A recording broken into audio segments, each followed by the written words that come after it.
Hello student, welcome to our YouTube channel GS Tuition Center.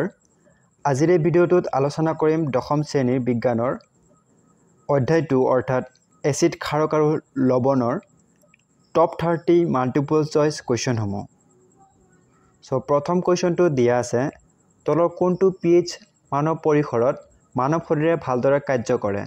So মানৱ শৰীৰে ভালদৰে কাৰ্য কৰে সামান্যতম ক্ষাৰকীয় অৱস্থাত অৰ্থাৎ pH মান 7 ৰ পৰা 14 লৈ ক্ষাৰকীয় থাকে অৰ্থাৎ এলকালিন বুলি কোৱা হয় আৰু 7 ৰ পৰা যিমানে কমি আহিব অৰ্থাৎ এসিড বুলি কোৱা হয়। সো এসিড হলে 0 to 7 লৈকে হ'ব আৰু যদি ক্ষাৰকীয় হয় তেন্তে 7 to 14 লৈকে হ'ব। সো যেহেতু আমাৰ মানৱ শৰীৰে সামান্যতম ক্ষাৰকীয় অৱস্থাত ভালদৰে কাম কৰে তেনেহলে ইয়াৰ মান হ'ব 7 to 7.8. So ইয়াৰ শুদ্ধ উত্তৰটো হ'ব অপচন সি।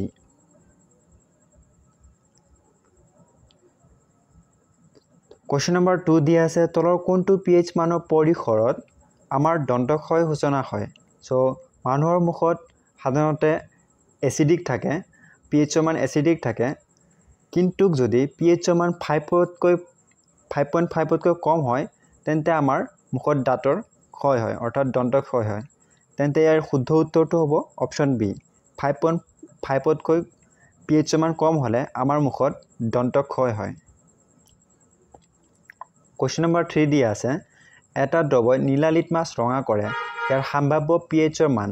সো নীলা লিটমাছক ৰঙা কৰে এইটো হ'ব আমাৰ এসিড। এসিডে নীলা লিটমাছক ৰঙা কৰে অৰ্থাৎ ইয়াৰ এসিডৰ মান এটাই আছে 1। সো ইয়াৰ শুদ্ধ উত্তৰটো হ'ব এ। কোৱেশ্চন নম্বৰ 4 দিয়া আছে চুৰাত পাতৰ খুঙে বিন্ধিলে তলৰ নিহত হয়। সো ইয়াৰ শুদ্ধ উত্তৰটো হ'ব মিথানয়িক এসিড। কোৱেশ্চন নম্বৰ 5 দিয়া আছে সোডিয়াম ক্লোৰাইড তলৰ কোনটো প্ৰকৃতিৰ লৱণ। সো সোডিয়াম ক্লোৰাইড হৈছে আমাৰ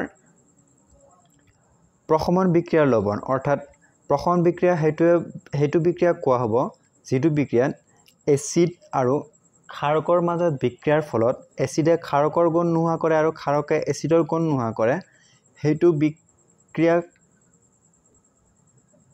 প্ৰশমন বিক্ৰিয়া বুলি কোৱা হয়। সো ইয়াৰ প্ৰশমন বিক্ৰিয়াত উৎপন্ন হোৱা লৱণটো হৈছে আমাৰ সোডিয়াম ক্লোৰাইড। কোৱেশ্চন নম্বৰ 6 দিয়া আছে এবিধ তীব্ৰ এসিড আৰু এবিধ মৃদু ক্ষাৰকৰ বিক্ৰিয়াৰ ফলত উৎপন্ন হোৱা লৱণৰ প্ৰকৃতি। এ ক্ষাৰকীয়, বি আম্লিক, সি প্ৰশমন, ডি ইয়াৰ এটাও নহয়। সো ইয়াৰ শুদ্ধ উত্তৰটো হ'ব অপচন বি আম্লিক। কোৱেশ্চন নম্বৰ 7 দিয়া আছে তীব্ৰ এসিড আৰু তীব্ৰ ক্ষাৰকৰ বিক্ৰিয়াজাত লৱণবোৰ প্ৰকৃতি প্ৰশমন হয়। অলপ আগতে যেটো আমি কোৱেশ্চন পাই আহিলো সেম।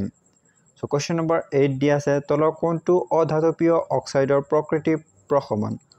সো যেটো আমাৰ পানী আছে এটো আমাৰ কি হয় প্ৰশমন হয় অৰ্থাৎ pH মান 7 হয়।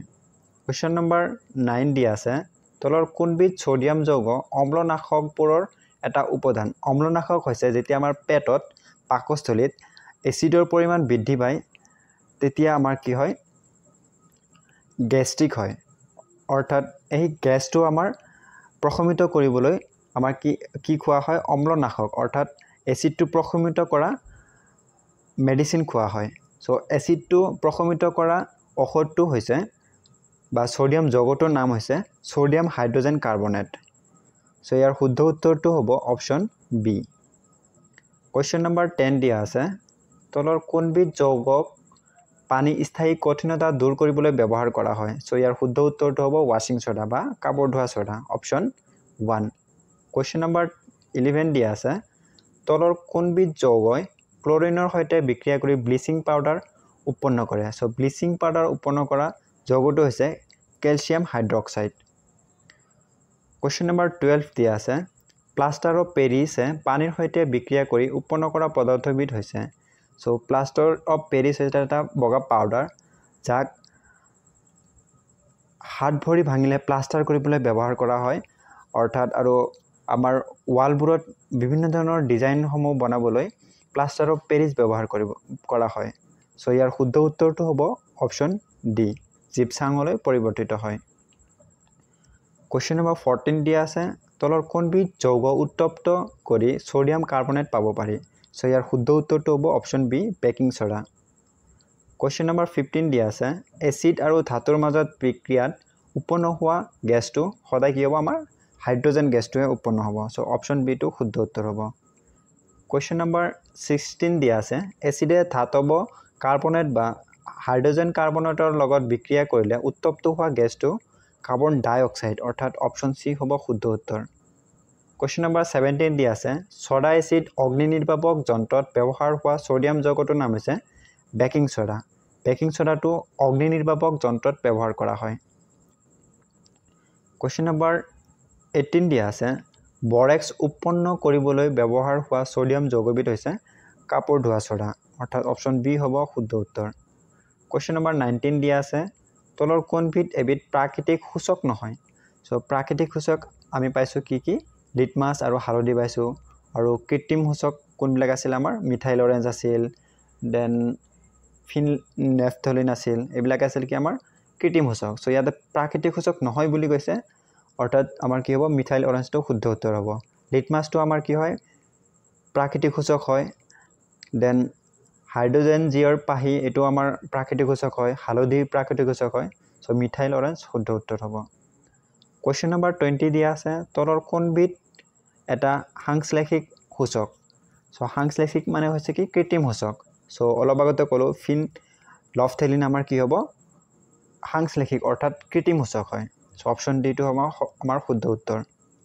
কোৱেশ্চন নম্বৰ 22 দিয়া আছে প্ৰশমন বিক্ৰিয়াত এসিডে ধাতব অক্সাইডৰ লগত বিক্ৰিয়া কৰে লৱণ আৰু পানী উৎপন্ন কৰে এসিড আৰু ক্ষাৰক উভয়ৰ প্ৰভাৱ নোহোৱা কৰে লৱণ আৰু হাইড্ৰোজেন গেছ উৎপন্ন কৰে সো ইয়াৰ শুদ্ধ উত্তৰটো হ'ব অপচন বি অৰ্থাৎ 2 and 3 লৱণ আৰু পানী উৎপন্ন কৰে আৰু এসিডে আৰু ক্ষাৰকে উভয়ৰ প্ৰভাৱটো নোহোৱা কৰে কোৱেশ্চন নম্বৰ 23 দিয়া আছে ক্ষাৰকে পানীত উৎপন্ন কৰা আয়নটো হ'ল পানীত আমাৰ হাইড্ৰ অক্সাইড আয়ন উৎপন্ন কৰে সো OH- অৰ্থাৎ অপচন সি আমাৰ হ'ব শুদ্ধ উত্তৰ কোৱেশ্চন নম্বৰ 24 দিয়া আছে যৌগ ক্যালসিয়াম অক্সোক্লোৰাইড বা হাইপোক্লোৰাইডৰ সাধাৰণ নাম কি সো ইয়াৰ সাধাৰণ নাম আমি সকলোৱে জানো ব্লিচিং পাউডাৰ অপচন এ হ'ব শুদ্ধ উত্তৰ কোৱেশ্চন নম্বৰ 25 দিয়া আছে বেকিং সোডাৰ ৰাসায়নিক নাম হৈছে সোডিয়াম হাইড্ৰোজেন কাৰ্বনেট সো ইয়াৰ শুদ্ধ উত্তৰটো হ'ব option C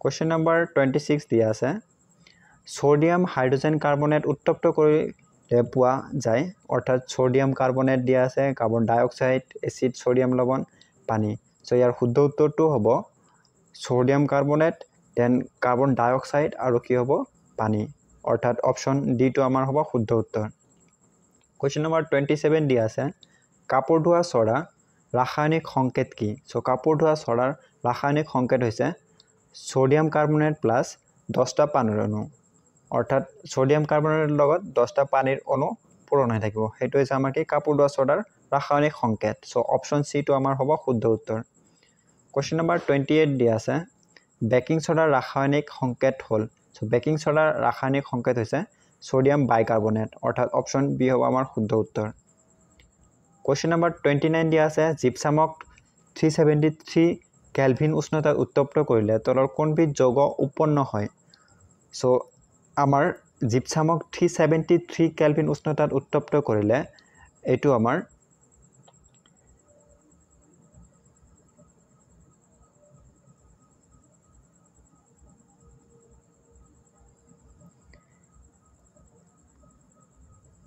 calcium sulphate half of পানীৰ অণুলৈ পৰিৱৰ্তিত হ'ব সো ইয়াৰ শুদ্ধ উত্তৰটো হ'ব অপচন ডি